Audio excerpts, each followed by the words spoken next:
as you're determining next steps, I mean, frankly, things just seem like they're going pretty poorly right now for the White House. Build Back Better is being blocked, voting rights is being blocked, diplomatic talks with Russia doesn't seem to have brought us back from the brink of war. Inflation's at a 40-year high.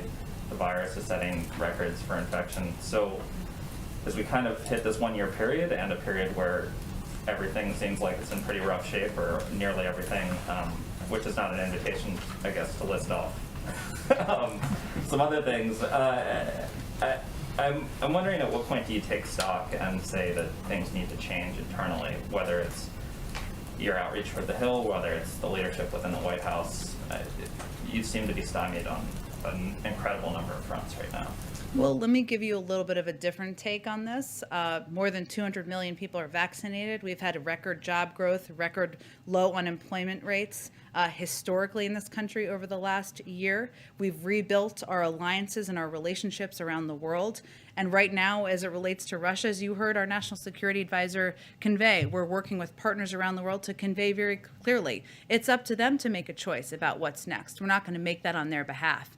It's up to them to determine if there are going to be crippling economic sanctions or not, or if they decide to move forward. But we also recognize when you have a small margin and threshold in the Senate, it's very difficult to get things done and to get legislation passed. And the fact that the president, under his leadership, got the American Rescue Plan passed, a bipartisan infrastructure bill with 19 votes in the Senate, about 6 votes in the House, the fact that we are still continuing to work with members to determine the path forward on Build Back Better, that we have the vast majority of Democrats in the Senate supporting voting rights, that's a path forward for us. And our effort is to do hard things, try hard things, and keep at it. So we just don't see it through the same prism.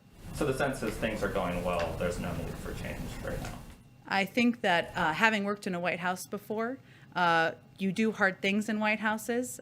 You have every challenge at your feet, laid at your feet, whether it's global or domestically. And we could certainly propose legislation to see if people support bunny rabbits and ice cream, but that wouldn't be very rewarding to the American people. So the president's view is we're going to keep pushing for hard things, and we're going to keep pushing the boulders up the hill to get it done.